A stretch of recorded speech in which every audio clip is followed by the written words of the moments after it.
नमस्ते दोस्तों, Sunita India reaction में आपका स्वागत है। राधे राधे, राम राम जी। कैसे हैं आप सब? मैं अच्छी हूँ, आशा करती हूँ आप सब भी अच्छे होंगे। तो आज की मेरी वीडियो की टॉपिक होने वाली है जी, पाकिस्तानी जो यूट्यूबर हैं वो बहुत अच्छी खबर लेके आई हुई है। पता है, वो लोग हिंदुस्तान के भी मतलब मोदी जी कुछ भी करते हैं तो बहुत खुश होते हैं। अभी तो हमारे जो मोदी जी है ना, तो वो अभी जो कश्मीर के मुद्दा है वो फिर से उठा दिया है, बिल्कुल हाईलाइट पे कर दिया है। तो ये वीडियो के माध्यम से हम जानते हैं कि क्या खबर है। तो अगर चैनल में नया है तो चैनल को सब्सक्राइब, वीडियो को लाइक जरूर करें। और आप लोगों का राय क्या है वीडियो देखने के बाद, आप लोग कमेंट करके जरूर बताना। तो चलिए पहले ये क्लिप देख लेते हैं। हेलो फ्रेंड, मैं हूं शाइला खान और आप देख रहे हैं Naila Pakistani reaction. Prime minister Narendra Modi ने श्रीनगर के अंदर एक कामयाब जलसा करके कश्मीर के इशू को फिर से हाईलाइट कर दिया और इस दफ़ा पाकिस्तान भी शामिल है। मोदी साहब का कहना है कि कांग्रेस और पाकिस्तान का जो एजेंडा है कश्मीर को लेके एक ही है, क्योंकि ये बयान खुद पाकिस्तान के जो है डिफेंस मिनिस्टर ख्वाजा आसिफ ने दिया है। कश्मीर जो है इस वक्त वोटिंग दे रहा है, अपना जमहूरी हक इस्तेमाल कर रहा है, कश्मीर बदल रहा है और पाकिस्तान को मशवरा ये दिया जा रहा है कि कश्मीर के मामले में आप जितनी जल्दी हो गए ना सरेंडर कर दे तो बेहतर है। तो मोदी साहब ने फिर से वार्निंग दी है, स्ट्रेट वार्निंग दी है पाकिस्तान के डिफेंस मिनिस्टर को, इसके साथ साथ कांग्रेस को। सो आवाम की तरफ बढ़ते हैं और उनसे पूछते हैं क्या पाकिस्तान और कांग्रेस का एजेंडा कश्मीर को लेकर वाकई एक है। बड़े जबरदस्त से रिएक्शन आज रिकॉर्ड करने वाले हैं, लेकिन आप दोस्तों से रिक्वेस्ट है कि जिन्होंने अभी तक चैनल सब्सक्राइब नहीं किया, हमारे चैनल को सब्सक्राइब करें, वीडियो को लाइक करें, इंस्टाग्राम में अभी इनका तो बस दिमाग खराब हुआ है कि ना इनसे ये हुकूमत होती है, अपना तो हाल ठीक नहीं कर सकते। ठीक है, अपने डिफेंस मिनिस्टर को पता नहीं है, बंदर की तरह उधर आम खा रहा था निकर पहन के। ठीक है, ईद पे अपनी हालत तो सही नहीं करते हैं और दूसरे इतनी बड़े इंडिया को अब सुपर पावर बनने जा रहा है, उनको मशवरे दे रहा है आप ऐसे कर लो। भाई तुम्हें क्या तकलीफ है भाई, आप वो इंडिया जाने और कश्मीर जाने। 75-76 सालों से हमने कश्मीर तो बेचा है, चूरन तो बेचा है, तो लिहाजा अब इन बातों से कुछ भी नहीं रखा। आप अपने मुल्क के हालात ठीक करें। आपके देखें अब तराने पे भी अफगानी नहीं उठते, उस पर भी आप रोते हो। आपके बच्चे आपके पीछे नहीं आते, उस पर भी रोते हो। आपकी बीवी नहीं मानती तब भी रोते हो। छोड़ दो इंडिया का नाम लेना, अब अपने आप को ठीक करो, दफा करो, इंडिया जाने, उनके काम जाने, अपने मुल्क के हालात ठीक करो। अब तो इंडिया भी कह रहे हैं कि भाई कश्मीर कश्मीर करना बंद करो, अगर बात करनी है तो कश्मीर को बंद करो। और कई टाइम से पाकिस्तान की हुकूमत ने कश्मीर कश्मीर बंद भी कर दिया है कि शायद इंडिया हमसे बात कर ले, लेकिन इंडिया तो अभी भी नहीं लिफ्ट करा रहा। देखिए, ये अभी ईद मिलादुन नबी थी और इसने बयान दिया शहबाज शरीफ ने जी, हम इंशाल्लाह फ़लस्तीन को भी आज़ाद कराएंगे। अच्छा। हम इंशाल्लाह कश्मीर को भी आज़ाद कराएंगे। और तुम तो अपने बच्चों को आज़ाद नहीं करा सकते हो, तुम तो अपने बच्चों को कायल नहीं कर सकते कि पाकिस्तान आ जाओ, पाकिस्तान मुसीबत में। अपने भतीजों को नहीं ला सकते हो, अपने भाई का इलाज नहीं करा सकते हो, और कश्मीर को कैसे आज़ाद कराओगे? अंकल, मोदी साहब ने एक हफ्ते में कश्मीर के अंदर 2 कामयाब जलसे कर लिए। कश्मीर के अंदर इलेक्शन हो रहे हैं, कश्मीर के अंदर जमहूरियत जन्म ले रही है 2019 के बाद। और पाकिस्तान बस जो है ना इधर उधर की, कभी कह रहे हैं हम कांग्रेस के साथ खड़े हैं, कभी कह रहे हैं हम नेशनल कॉन्फ्रेंस के साथ खड़े हैं। करने वाले तो अपना काम कर चुके हैं कश्मीर में। देखें, जो कहते हैं ना गरजते हैं वो बरसते नहीं है ना। ये सिर्फ गरजते हैं, बरसते नहीं है। इन्होंने कुछ भी नहीं करना। अगर करना होता है, जब कोई काम करता है ना, कोई बताता नहीं है किसी को कि मैं अब ये काम कर चुके होते हैं, फिर पता चलता है कि क्या काम हुआ है। इन्होंने कुछ भी नहीं करना। ये अपनी सिर्फ हमारी रमज़ को पकड़ते हैं पाकिस्तानियों को कि जी जज्बाती कौम है, मसाले खाती, इधर सारे लोग ये मसाले तेज़ खाते हैं, दिमाग इनके तेज़ है मेरे समेत। ठीक है, तो बस ये कहते हैं जी हम कश्मीर ले लेंगे, हम मुसलमानों को आज़ाद करा लेंगे, हम फ़लस्तीन को करा दें। ओ भाई, तुमसे कच्चे का इलाका नहीं संभाला जाता, तुमसे वज़ीरिस्तान नहीं संभाला जाता, तुमसे बनू नहीं संभाला जाता, तुमसे कोयटा नहीं, ग्वादर नहीं संभाला जाता, और तुम बढ़ के इतनी मारते हो कि कांग्रेस के अब ख्वाजा आसिफ, ये मुँह और मसूर की दाल। ख्वाजा आसिफ क्या कह रहा है भाई, तुम्हारी घर में कोई नहीं सुनता। मैं हमारा मिनिस्टर है, अगर मेरे मुंह पे भी आया तो मैं उससे बात करूंगा। जान लगता है कि कांग्रेस इनसे बात भी करती होगी। चलो, इन्होंने कांग्रेस के साथ अपना एजेंडा मिला लिया। कांग्रेस क्या, इनके चपरासी से भी वो बात नहीं करती। किस लिए बात करें भाई? इन्होंने हमेशा जब भी उन्होंने को हाथ बढ़ाया दोस्ती का, इन्होंने सबको धोखा दिया है। मैं अभी पहले भी बात कर चुका हूँ कि अगर पाकिस्तान को इंडिया लिफ्ट नहीं कराता ना, मत कराए। कोई हम लूडले लंगड़े हैं, हमें क्या जरूरत है कि इंडिया के पीछे रहना है? कश्मीर को नहीं ना छोड़ रहे। अब वो वहाँ पे अब ये पहला इलेक्शन का फेज़ ख़त्म हो गया, फिर 25 को आएगा, फिर 1 अक्टूबर को आएगा, 3 फेज़ हो रहे हैं, एक के बाद एक कामयाब जलसा। और सीधी वार्निंग इस दफ़ा पाकिस्तान के डिफेंस मिनिस्टर को दी है कि हम, इंडिया कह रहा है घुस के मारेंगे, सर्जिकल स्ट्राइक करेंगे। देखिए अपने कश्मीर में तो ये जूते खा के हैं रेंजर वाले। अच्छा, अपने कश्मीर में अभी गए थे, हालात ख़राब थे, रेंजर गई है, उन्होंने मारा है इनको। हाँ। उन्होंने अपनी पुलिस को मारा है। हाँ। ठीक है, उन्होंने अपने बिजली के बिल ठीक करा लिए हैं। हाँ, ठीक है, ठीक बिजली है। महंगी थी, करा ली है। ये अपने कश्मीर में कुछ नहीं कर सकते, तो उनके कश्मीर में ये क्या करेंगे? सही बात है, इनसे भी बात करेंगे। आपको क्या लगता है कि कश्मीर का जो यूथ है आज भी पाकिस्तान को देख रहे हैं कि पाकिस्तान हमारी मदद के लिए आएंगे, बल्कि वो खुद हम पे रहम खा रहे होंगे? वो तो धड़ाधड़ वोटिंग करके जो है अपने रिप्रेजेंटेटिव चुन रहे हैं। अब जो जमहूरी निज़ाम है कश्मीर के अंदर आ रहा है, और पाकिस्तान की हुकूमत से तो उफ भी नहीं निकली। वैसे तो बड़े कहते हैं कश्मीर आज़ाद कराएंगे, इलेक्शंस को लगता है कि वो बैकडोर से मान चुके हैं। जी देखें, पहली तो बात मैं आपसे ये करूँगा कि ये जो पाकिस्तान है ना, इसके जितने भी प्राइम मिनिस्टर हैं या जो भी हैं, जो मुल्क का निज़ाम चला रहे हैं, उस वक्त तक कश्मीर का ये मसला हल कभी नहीं होगा जब ये खुद अपने आप को सेट ना कर लें। अच्छा। जब अपने मसले ये हल ना करेंगे, हाँ। तब तक कोई भी मसला इनसे हल नहीं होगा। बस इतनी सी बात कहूँगा कि सबसे पहले अपने मुल्क का सोचें, फिर आगे देखें। क्योंकि कश्मीरी जो है ना, वो अभी तक भी जो है पाकिस्तान की कभी ना कभी कोई ना कोई सोचता है कि शायद पाकिस्तान आएंगे और हमें इंडिया से आज़ाद करवा लेंगे। आज आपको लगता है कि वो कश्मीरी ऐसे सोचते हैं कि करें। पाकिस्तानी आएंगे और हमें इंडिया से आज़ादी? ऐसे तो लग रहा है कि उन्होंने अपने मुस्तकबिल का फैसला वोट दे के ऑलरेडी कर लिया। मैं यकीन करें, जिधर रहता हूँ, काम करता हूँ, 20 कश्मीरी मेरे साथ काम करते हैं। अच्छा। जितनी मुखालफत वो पाकिस्तान की करते हैं, इंडिया की नहीं करते। अच्छा, क्यों? ठीक क्या है? वजह है? इसकी वजह है कि पाकिस्तान ने 70-75 सालों में उनको कुछ दिया नहीं है, उल्टा उनका हक खाया है। अच्छा। उनको कोई चीज़ बना के नहीं दी है। कश्मीर में ना कोई एयरपोर्ट बना के दिया है, ना कोई इन्होंने मोटरवे बना के दी, ना कोई ट्रेन का एक स्टॉप बना के दिया है, ना गैस दी है अभी तक कश्मीर को। ठीक है, कुछ दिया तो है नहीं है। बेचारे नौकरियां इधर कर रहे हैं, बाहर मुल्कों में जाके मजदूरियां कर रहे हैं, पढ़ाई के लिए इधर आ रहे हैं, यूनिवर्सिटी इन्होंने नहीं बनाई, वो कश्मीर के लिए क्या करेंगे? आज हमारे कश्मीर के अंदर इस्तिजात है, या मुलाजमत दो या हमें मौत दो।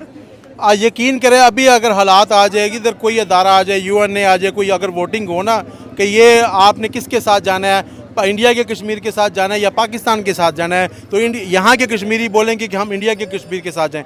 ये यकीन करें कि जो पाकिस्तान के हालात जा रहे हैं, ये इस कश्मीर से भी हाथ धो बैठेंगे। यार मुझे तो कश्मीर हमसे अच्छा लग रहा है। अच्छा लग रहा है। पाकिस्तान की जो हालात है, अब डिफेंस मिनिस्टर हमारा ऐसे बैठा हुआ है, हाँ। तो आपको क्या लगता है वो हमसे अच्छे नहीं है? हाँ, मुझे तो अब कश्मीर के अंदर इलेक्शन हो रहे हैं, मोदी साहब कह रहे हैं कि जो पथराव होता था, जो यहाँ पर जिस तरह से लोग स्कूल पहले नहीं जो- जा पाते थे, बिजनेस नहीं कर पाते थे, हमने बच्चों को स्कूल भेजा, यूनिवर्सिटी भेजा। कश्मीर के अंदर आर्टिकल 370 हटने के बाद अब ये पहली दफा इलेक्शन हो रहे हैं। हालात वहाँ पे बेहतर हो गए ना। बेहतर हो रहे हैं, और एक हफ्ते में मोदी साहब ने 2 जलसे कश्मीर में कर और दिए। पाकिस्तान में दिन ब दिन हालात खराब होते जा रहे हाँ। हैं। जैसे हमारा डिफेंस मिनिस्टर है, सिर्फ डिफेंस मिनिस्टर नहीं, बाकी भी सारे आप अगर वज़रा देख ले, डिफेंस वो जो फेडरल के है ना, सारे एक जैसे ये वो ले इंडिया कह रहे हैं कि घुस के मारेंगे और सर्जिकल स्ट्राइक करेंगे। देखें ये अब वो क्या, सीन चल अब वो रहा है? बेचारा क्या कहे, अब वो क्या कहे इनको, ये तो किसी की बात सुनते ही नहीं है। ठीक है, फिर जाहिर है जब घी सीधी उंगली से नहीं निकलता, फिर उंगली टेढ़ी करनी पड़ती है।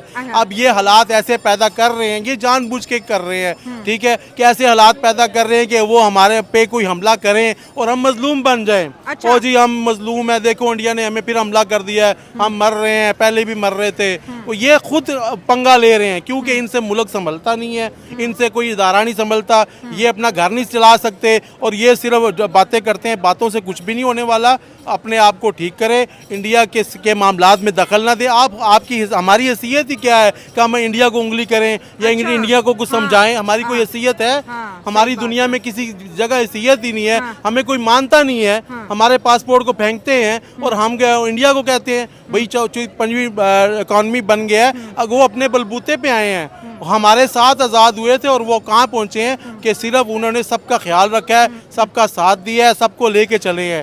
हमने कोई भी इदारा बनाते हैं तो उसमें सबसे पहले अपने बंदे भर्ती करते हैं। यहाँ का सरकारी मुलाजिम यकीन करे काम नहीं करता, कहता है जी मैं तो पैसे दे के भर्ती हुआ हूँ, मैं क्यों काम करूँगा। ठीक है, ऐसे हालात चल रहे हैं। हाँ। अपने आप को अच्छा, एक और ख्वाब भी तो देख रहे हैं। पाकिस्तान ये कह रहा है कि भारत बेशक कश्मीर के अंदर इलेक्शन करवा ले, लेकिन जो आर्टिकल, वो जो स्पेशल स्टेटस पर भारत ने हटाया था, जो उनकी पार्लियामेंट की वोटिंग से हटा था, हम उसको दोबारा से रिस्टोर करेंगे। आपको लगता है कि इनके कहने से हो जाएगा? अगर आर्टिकल आता है तो वो इंडियन पार्लियामेंट के डिसीजन से आएगा और मोदी साहब का बड़ा इस पे वाज़िया मौक़िफ़ है कि वो हिस्ट्री बन चुकी है, पाकिस्तान किसी खुशफहमी में अब ना रहे। ये तो अपनी पार्लियामेंट में आर्टिकल नहीं कोई बनवा सकते, 10 15 20 दिन से लगे हुए हैं ना। ये अपनी पार्लियामेंट में अपना कोई बिल नहीं पास करा सकते, तो उनकी पार्लियामेंट में ये खाक काम कराएंगे। इनकी तो अपनी कोई नहीं मानता, खुद रोजाना कभी मौलाना के पांव पकड़े होते हैं, कभी इमरान खान के बंदों के पांव पकड़े होते हैं इन्होंने। ठीक है, ये तो अपनी पार्लियामेंट का कोई बिल नहीं पास करा सकते। हमारा और इनके डिफेंस मिनिस्टर की चले बात करें, उनका डिफेंस मिनिस्टर राजनाथ सिंह कश्मीर से नारे लगाता है कि भाई कश्मीरियों तैयार हो जाओ, आप भी हमारे अपने हो, आओ हमारे साथ मिल जाओ। हमारा डिफेंस मिनिस्टर ख्वाजा आसिफ कह रहे हैं कि जो कांग्रेस का एजेंडा है वो ही पाकिस्तान का है। कि दोनों की स्टेटमेंट आप देखें, मोदी साहब तो इसको कैश कर रहे हैं, भाई पूरी इंडिया को बता रहे हो। जो नैरेटिव पाकिस्तान को लेके इंडिया के अंदर जो बन चुका है कि ये एक टेररिस्ट स्टेट है, ये दहशतगर्द बेटी है, अब इंडिया के हर बंदे को पाकिस्तान के बारे में एक मोदी साहब ने एक वाजिया पैगाम पहुंचा दिया। अब वो हालात नहीं रहे। जो बात छुपी थी ना, बंद थी ना, वो खुल गई है। अच्छा, एक बात छुपी हुई थी इतने अरसे से, पाकिस्तान को इंडिया उंगली नहीं कर रहा था, इंडिया अपने इकॉनमी को बढ़ा रहा था, इंडिया पाकिस्तान के साथ कोई पंगा 25-30 सालों से नहीं ले रहा। अच्छा। ठीक है, अभी खुद ही इन्हें उंगली कर रहे हैं, उसके मामलात में दखल दे रहे हैं, तो फिर जाहिर सी बात है वो कुछ ना कुछ तो करेगा ना। जब आप किसी को छेड़ोगे तो फिर आपको आके रिएक्शन भी तो आएगा ना।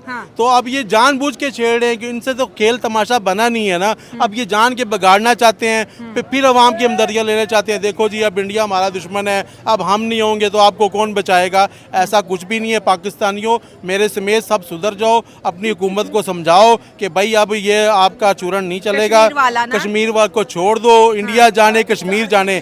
इंडिया ने देखें कश्मीर में इतनी इन्वेस्टमेंट कर दी है, अगर उतनी इन्वेस्टमेंट पाकिस्तान में हो जाए, पाकिस्तान कहाँ पहुँच जाए। उसने इतना पैसा उधर लगा दिया है, अब वो पागल तो नहीं है कि कश्मीर छोड़ेगा। कोई किसी के बच्चे को एक चीज दे दे ना, वो भी नहीं छोड़ता, उससे आप ले नहीं सकते हो बच्चे से। स्टेटमेंट तो उसने बहुत गलत स्टेटमेंट पास की है, बिल्कुल नहीं करनी चाहिए थी। लेकिन ख्वाजा आसिफ से मैं अगर कहूँ तो गिला बनता ही नहीं है। अच्छा। उस बेचारे का ज़हन पता नहीं कहाँ होता है, सारा दिन वो डिफेंस मिनिस्टर है हमारा, अब उसे पता नहीं किसने बिठा दिया है। उस बेचारे को डिफेंस का मुझे नहीं लगता कि माने भी पता होगा। अच्छा, ठीक है। नहीं, जिस ओहदे पे वो बैठा है उसकी अहमियत वो जानता होगा। ठीक है। तो मुझे तो नहीं लगता जिस ओहदे पे वो बैठा है उसे बिठाना चाहिए था। आपको नहीं लगता कि कांग्रेस के साथ अपनी हाँ में हाँ मिला के खुद को और फंसाने वाली बात? उस बेचारे को सवाल का पता ही नहीं होता, मतलब जिसने सवाल किया है ना, उसने पता नहीं समझ ही आई होगी ना आई होगी। बस मीडिया के सामने उसने रफू चक्कर कर दिया, जान बचाने के लिए उसने हाँ कर दी बेचारे ने। जब घर गया होगा, मीडिया देखी होगी, ओह ये मैंने क्या कर दिया, तभी पता चला होगा उससे। अब देखिए, मोदी साहब तो कांग्रेस को वहाँ पे जलील कर रहे हैं। हो सकता है कि ख्वाजा साहब ने मोदी साहब का फेवर किया हो कि कांग्रेस के बात करूंगा तो इंडिया कहेगी लो जी, कांग्रेस तो पाकिस्तान के साथ मिली हुई है। बस अब मोदी के साथ उसने अगर कोई अपना डील किया हो तो अलग बात है, लेकिन मुझे नहीं लगता कि वो मोदी उसका डील भी करे। मोदी डील नहीं करेगा। बंदे के साथ मैं भी हो जाऊँ तो मैं भी डील नहीं करूंगा। अच्छा। जिसको सिर्फ ये एक बात नहीं है, ख्वाजा आसिफ ने बार बार ऐसे स्टेटमेंट दिए हुए जिन पे उसका बनता है, मतलब लेकिन लोगों ने कैप्चर नहीं किए। ये क्योंकि बड़ा कोई इशू था, इसलिए लोगों ने कैप्चर किया, वरना इसने बहुत सारे दिए हुए हैं। मैंने पर्सनल मतलब देखे, वो हामिद मीर भी एक शो में पूछ रहा था कि आप डिफेंस मिनिस्टर हो, तो वो सवाल मुझसे अभी थोड़ा सा गुम हो गया, वरना सेम सिचुएशन था उसमें भी, वो बेचारा जवाब ही नहीं दे सका। तो फिर हामिद मीर ने कहा आप तो डिफेंस मिनिस्टर ही, आपका हक है। कहता नहीं, ये मेरे पास ये हक नहीं है। डिफेंस मिनिस्टर में तो फौज इनके अंडर है, मुझे पता है ना, पूरी पाकिस्तान का फौज और इदारे मतलब इनके अंडर है, लेकिन उस बेचारे के चेहरे से ही लगता है, उसके पोज जो होता है ना, उससे लगता है कि क्या कुछ इसके अंडर है, क्या कुछ इससे बाहर है। अच्छा, वैसे एक बात कर लेते हैं, आपको लगता है कि कश्मीरी आज भी पाकिस्तानियों के इंतजार में बैठे हैं? एक और बात, मैं इंटरप्ट कर रहा हूँ, सॉरी उसके लिए। कल उसकी एक वीडियो थी, बेचारा बहुत टेंशन में आ रहा था फजल रहमान साहब के घर जाके, अब अमेंडमेंट पास हो रहा है ना, तो उसके बाद उसने रिजेक्ट कर दी। उस टेंशन में इस बेचारे का दिमाग ही काम न कर रहा था, इसी टेंशन में शायद इसने वो जो मोदी वाला, हाँ उस टेंशन में मेरा उसका दिमाग फंसा हुआ है, ये भी वजह हो सकती है। हो सकता है। और मुबशिर साहब खेल गए हैं बड़े ज़बरदस्त ख्वाजा आसिफ के साथ। अच्छा, मुझे ये बताएं कि आपको लगता है कि आज इंडिया का जो जम्मू कश्मीर है वो पाकिस्तान से उम्मीद लगा के बैठा है, या वो पाकिस्तान को देख रहा है कि पाकिस्तानी आएंगे हमारी मदद करेंगे? ऐसा कोई सीन इंडिया के जम्मू कश्मीर में नज़र आ रहा है कि वो हमें देख रहे हैं? मुझे तो लगता है वो दुआएं कर रहे होंगे हमारे लिए कि यार पाकिस्तान जिस रहम करम पे बैठा हुआ है, या अल्लाह उनके लिए कोई भेज दो, या हमें उनके लिए भेज दो ताकि उनको निकाल दे इस सिचुएशन से। इंडिया पाकिस्तान को कराए कि हम आपसे बात करते हैं, आप कश्मीर का मुद्दा छोड़ दे, तो आपको क्या लगता है खामोश हो जाएंगे बात करने के लिए? ये कभी खामोश होने वाले नहीं है, ये हमेशा फसाद इन्होंने किया और फसाद करते रहेंगे, इसी तरह कहते रहेंगे सारी उम्र। कश्मीर ये मर जाएंगे, इनके बच्चे आएंगे। देखें, भट्टो था ना, कश्मीर का सौदा खुद करके आया था। अच्छा। 90,000 फौजी ऐसे नहीं उस शिमला माहदे में उसने दे दिए थे ना। 90,000 हमारे सोल्जर कैद थे ना। भट्टो को शिमला में लाया है, कतर में। भट्टो ने वहाँ वादा किया था कि मैं कश्मीर पे कभी बात नहीं करूँगा। इंदिरा गांधी ने कहा ठीक है छोड़ दो बंदे। जिस टाइम बंदे छोड़ गए पाकिस्तान आ गए, भट्टो मुकर गया। उसने कहा जी मेरी अवाम नहीं मानती, उनके साथ सियासत करके आ गया। भट्टो भी कश्मीर कश्मीर करता रहा, मर गया। उसकी बेटी आई, वो कश्मीर करती मर गई। उसका बिलावल आ गया, मर गया। वो किसने मुझे बताएं इन तीनों में, 3 पीढ़ियों में से कोई इसका बच्चा जाके बॉर्डर पे लड़ा है? किसने जाके वहाँ खड़ा किया है? बेनज़ीर ने खुद खालिस्तान की जो तहरीक थी, सिखों की लिस्ट, उसकी लिस्ट जाके इंडिया को पेश की थी। ठीक है, हमारा कौन सा सियासत? नवाज शरीफ ने भी उन इंडिया के साथ दोस्ती की थी, अपने घर बुलाता है उसको। ठीक है, जद्दाल की मीटिंग वहाँ पे अफगानिस्तान से इसने कबाड़ खरीदना था, जद्दाल की मीटिंग इसने मरी में की थी। अपने कामों के लिए इंडियन को बुलाते हैं, अपने घर भी बिठाते हैं, अपने घरों में भी बुलाते हैं। अवाम के लिए क्यों नहीं उनके पास जाते? आज अगर इंडिया से दोस्ती कर लें, हर चीज़ यहाँ सस्ती हो जाएगी। इंडिया तो डायरेक्ट वार्निंग दे रहा है, पाकिस्तान जवाब क्यों नहीं देता? पाकिस्तान में इतनी कांपे टांग रही हैं इनकी, ये कैसे जवाब देंगे? पागल हैं ये जवाब देंगे? ओ भाई देखे, ये मरे हुए हैं, हम मरे हुए हैं, एक झटके की मार हैं। सिर्फ हम में हिब्बुल वतनी है और कुछ भी नहीं है। यकीन करें अंदर से ख़त्म है। किसके घर में 10 दिन का राशन है मुझे बताएं? तो कश्मीर के लिए जज्बा किधर गया? जज्बे शब्द ख़त्म है, कोई जज्बा शब्द नहीं है। जज्बे जो थे, जब हमारे लीडर ही जज्बा नहीं करेंगे तो अवाम क्या जज्बा करेगी? क्या हमारे लीडरों ने हमारे घरों में कुछ देना है? अगर मैं अभी कश्मीर के लिए जाके जान देता हूँ, मेरे घर कुछ लीडर देगा? कुछ भी नहीं देगा। पाकिस्तानी कह रहे हैं कि ख्वाजा आसिफ ने कांग्रेस का साथ इस वजह से दिया है कि कश्मीर के अंदर बीजेपी जीत जाए। बीजेपी कभी भी नहीं जीत सकती है, चाहे पाकिस्तान सारे। बीजेपी तो मोदी की पार्टी है, कश्मीर के अंदर कैसे नहीं जीतेगी? नहीं, बीजेपी वहाँ कश्मीर में जीतेगी। मैं समझा कांग्रेस की बात मैं भूल गया। बीजेपी जीतेगी और क्योंकि परफॉर्मेंस पे जीतेगी। तीन टर्नओवर कर रही है तो वहाँ पे भी जीतेगी। वहाँ के यकीन करें, मैंने मुसलमानों के इंटरव्यू देखे हैं, वो भी मोदी जिंदाबाद कह रहे हैं। तो पाकिस्तान में कहते हैं कि मोदी साहब मुसलमानों पे जुल्म करे। अभी कल उनकी बर्थडे थी, अजमेर शरीफ के अंदर उनके लिए देगे बनाई हैं मुसलमानों ने। और यहाँ पे कि हमारे वजीर आजम कहते हैं भारत के मुसलमानों पे बड़ा जुल्म हो रहा है, उनको देखो और हमें देखो। हमने तो हमेशा झूठ बोलना ही सीखा है। कायद आज़म जल्दी चला गया, उसके बाद झूठ ही बोल चलता है। सब झूठ ही चल रहा है। हम तो कौम को झूठ ही बताते हैं, सच तो बताते नहीं हैं। अगर कश्मीर में जुल्म हो रहा होता, मुझे बताएं 20 करोड़ से ज़्यादा कश्मीर के अलावा हिंदुस्तान में मुसलमान हैं। हमसे ज़्यादा मुसलमान उधर हैं। अगर कश्मीर में जुल्म होता, हमें तो यहाँ से नज़र नहीं आ रहा ना कश्मीर, हमें तो मीडिया कुछ दिखा रहा है। जो पास है, जो वहाँ मौजूद हैं, क्या वो मुसलमान नहीं है? क्या वो इंसान नहीं है? वो क्यों नहीं उनकी मदद कर रहे? वो क्यों नहीं आवाज़ उठा रहे? आखिर देखें, यहाँ पे कोई मामला होता है, कहीं ना कहीं से तो लीक हो जाती है बात ना। हाँ, सही तो बात ठीक है, अगर जुल्म होता तो कुछ ना कुछ तो नजर आता ना। चलो हमें नजर ना आए, यूएनओ को तो नजर आए। और इंडिया के खिलाफ भी 50 मुल्क हैं, उनको क्यों नजर नहीं आता? नहीं, बस हमें नजर आता है। हमें तो इसलिए नजर आता है ना कि बस हमें क्या कहते हैं, जब बंटवारा हुआ ना तो हमें हिस्सा पूरा नहीं मिला। वो हिस्सा अभी तक हम मांग रहे हैं। जो हिस्सा मिला है उसको कुछ कर नहीं रहे, उस पर कुछ खर्चा नहीं कर रहे, उसके ऊपर खुश नहीं है। और हम कह रहे हैं जब कश्मीर भी दे दो, हमें और भी दे दो। ओ भैया, आप यकीन करें कि वो हमें कश्मीर दे भी दें तो अब भी हम उसको नहीं संभाल सकते, क्योंकि हमसे तो बलूचिस्तान नहीं संभाल जाता। ठीक है अंकल, आपको नहीं लगता कि अब ये कश्मीर का मुद्दा बड़ा पुराना हो गया और हमारे मुल्क को इसके ऊपर बात बंद कर देनी चाहिए? वो वहाँ पे इलेक्शंस करवा रहे हैं, सियासी जलसे करवा रहे हैं, लोग धड़ाधड़ वोटिंग दे रहे हैं, और हम आज भी अपने यूथ को कह रहे हैं कि कश्मीर को आज़ाद करना है, जज्बा संभाल के रखो। असल में हमारे जज्बात से ही तो खेलते ही हमारे पाकिस्तानी कौम, हमारे कौम के जज्बात से ही खेला जाता है हमेशा। हमारे जो लीडर है ना, हमारे जज्बात से खेलते हैं। उनको पता है जज्बाती कौम है। ठीक है, ये फिर कह देंगे चलो जी जहाद करते हैं, छोड़ो वैसे भी मर रहे हैं, चलो कश्मीर आज़ाद कराते हैं। यहाँ से हम सारे जहाद के लिए रवाना हो जाएंगे। तो ये नहीं देखते कि अगर हम जहाद करेंगे, अगर हम 4 हिंदू मारेंगे तो 2 मुसलमान भी उधर मर जाएंगे। गोली के नाम तो नहीं लिखा होगा ना कि हिंदू को लगेगी या मुसलमान को लगेगी। जब उधर मुसलमान मरेंगे तो क्या हम नहीं मरेंगे?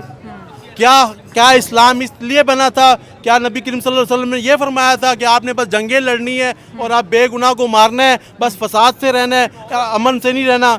जब हमारे नबी ने फरमाया कि जितना मिल जाए उस पर शुक्र करो और रात सुबह की फिक्र ना करो, जो मिल जाए, अगर बच जाए तो किसी को बांट दो। हम क्या बांटते हैं? फ्रिजों में रख लेते हैं, 6 दिन बाद फेंकते हैं, किसी को देते नहीं है। हम ऐसे मुसलमान हैं। फ्रिज की बिजली भी ज़ाया करते हैं, किसी को देते नहीं है। भाई जज्बे नहीं है, कोई अब आवाम में जज्बा नहीं है, सिर्फ आवाम तंग है मेरे समेत कि हम कहते हैं चलो हम तो इतने गुनहगार हैं, अल्लाह करे जंग हो जाए, बस हम शहीद हो जाएं। भाई शहादत इतनी आसानी से नहीं मिलती, शहादत मिलती तो नबी करीम सल्लल्लाहु अलैहि वसल्लम को भी मिल जाती, ठीक है। इतनी जंगें लड़ी हैं, शहादत इस तरह इतनी आसानी से नहीं मिलती। शहादत के लिए बहुत बड़ा रुतबा है और इतनी आसानी से नहीं मिलती। ये ऐसे जहाद नहीं है, ऐसी शहादत नहीं मिलती कि मैं बम बांध करके उधर चला जाऊँ और उनको 400-500 हिंदू को उड़ा दूँ, ऐसे शहादत नहीं मिली। क्योंकि हिंदू भी अल्लाह ने कल का यकीन करे वाक़या है, कल का वाक़या मैं आपको बताता हूँ। बेशक आप उधर जाके पता कर लें। एक होटल में एक मांगने वाला आया, उसने कहा मुझे खाना खिला दें। उस बंदे हाजी साहब की इतनी दाढ़ी है, ठीक है। वहाँ पे पंजाब रेस्टोरेंट उसका होटल है, शमा स्टॉप के पास, ठीक है, कसूरी फुलदे का साहब। बेशक आप जाकर उससे पूछ रहे हैं, उसने उसको खाना नहीं दिया। सुबह उसके गाड़ी का टायराड के क्या टूटा, 2 लाख का उसका खर्चा निकला है और वो रो रहा था कि मैं उसको खाना खिला देता। हमारे मुसलमानों का ये हाल है, जो एक मुसलमान को खाना नहीं खिला सकते वो कश्मीर को कैसे संभालेंगे। हमारे पास 20 लाख अफगानी आए थे, हमने उनके पैसे खाए हैं, हमने उनको क्या दिया? हमने उनको धक्के दिए ना, उनको क्या दिया? हमने कुछ भी नहीं दिया। कुर्बानी देनी पड़ती है, कुर्बानी देनी है, सही तरह दो, ठीक है। सुबह ऐलान करो यहीं से इकट्ठे हो, ठीक है, जहाद करना करो भाई, या हम नहीं या वो नहीं है। मगर बच्चों का क्या बनेगा? बच्चों का क्या कसूर है? या तो बच्चों को समझाओ, आप बच्चे अपने छोड़ सकते हो। हमारा वो सिर्फ जज्बा है, सिर्फ यहाँ से अभी जाएंगे सारा भूल जाएंगे, अभी जाके फिल्म देखेंगे, कोई ड्रामा देगा, हम आज यहाँ पे हर बात भूल जाएंगे। तो ऐसा नहीं करनी, हमारी हुकूमतों को चाहिए अपने आप को ठीक करें। ख्वाजा आसफ के लिए भी कोई स्टेटमेंट बोल देना। ख्वाजा आसफ के लिए क्या स्टेटमेंट बोलूँ कि उसकी कोई सुनता नहीं है, ना को घर में सुनता है ना कैबिनेट में सुनता है, ठीक है। वो ऐसे बयान देता रहता है, उसके खिलाफ ऐसे बयान होते। ऐसे बंदे को तो इस्तीफ़ा दे देना चाहिए जब उसकी कोई सुनता नहीं है। हमारा कोई किसी इदारे की, हमारे किसी वजीर की कोई नहीं सुनता। हमारे वजीर आज़म की बेचारे की ज़ुबान नहीं हिलती, वो नहीं किसी से कुछ मांग सकता, किसी से बात कर सकता। तो पता नहीं ये कैबिनेट कैसे होगी। सबको हमारे वजीर आज़म का पता नहीं है भाई, कह रहे 6 दिन से गायब है। और भाई ये सारे गायब होने वाले हैं। वो तो इंडिया चले गया। हाँ, इसके ऊपर करें क्या? कौन चला गया? इंडिया चले गया। कौन चला गया? नवाज शरीफ। तो दोस्तों यहाँ पे आपने सुना ये क्लिप, और यहाँ पे मुद्दा उठाया गया है कि जो पाकिस्तान है वो ही मुद्दा है। सबसे बड़ी बात, हिंदुस्तान और पाकिस्तान का जो मुद्दा है वो सिर्फ कश्मीर है। तो कश्मीर में देखिए अब वहाँ पे इलेक्शन होने जा रही है, ठीक है। और वहाँ पे काफी मतलब जो मोदी सर है वो काफी मतलब वहाँ पे इन्वेस्टमेंट किया हुआ है। तो भाई इस तरह से तो कोई छोड़ नहीं देगा। और जो जिधर के मतलब कश्मीर पाकिस्तान की तरफ के, उधर के भी जो पाकिस्तानी है वो सब भी कश्मीरी है, वो हिंदुस्तान में आना चाहते हैं, ठीक है। कोई भी पाकिस्तान के अंदर रहना नहीं चाहते वहाँ के इमाम है। तो यहाँ पे क्या है, ये लोग मतलब हिंदुस्तान से तो वैसे भी ये लोग जलते रहते हैं, कुछ भी काम कोई भी करे तो, और कुछ भी हो तो। वाकई में एक बंदे ने सही बोला इसमें कि इनके बीबी भी अगर इनकी बात ना माने तो भी बोलेंगे हिंदुस्तान का वजह से नहीं बात मानते। उनके बच्चे रो रहे हो तो भी बोलते हैं कि हिंदुस्तान की वजह से हमारे बच्चे रो रहे। तो इस तरह से इसमें सारी बातें कही गई है। और इसमें सही बोला गया है कि हम लोग लंगड़े लूले नहीं है कि मतलब किसी के भरोसे में ही खड़ा हो, हम लोग खुद भी खड़ा हो सकते हैं। बिल्कुल सही बात है, आप लोग मेहनत करिए, खड़ा होइए। दूसरे के ऊपर उंगल उठाने से कुछ फायदा नहीं है। और यहाँ पे मतलब काफी सारी इस तरह की बातें हुई। तो आप लोगों का राय क्या है कमेंट करके जरूर बताना। और इसी तरह से रिएक्शन वीडियो देखने के लिए मेरे चैनल को सब्सक्राइब करें, वीडियो को लाइक करें, बेल आइकन को दबाएं ताकि आने वाली वीडियो आपको सबसे पहले मिले। तो आज के लिए इतने दोस्तों, फिर मिलते हैं किसी नेक्स्ट वीडियो में। अगर वीडियो अच्छी लगती है तो वीडियो को दोस्तों में ज्यादा से ज्यादा शेयर करें। तो आज के लिए इतने दोस्तों, फिर मिलते हैं किसी नेक्स्ट वीडियो में। तब तक के लिए जय हिंद, जय भारत।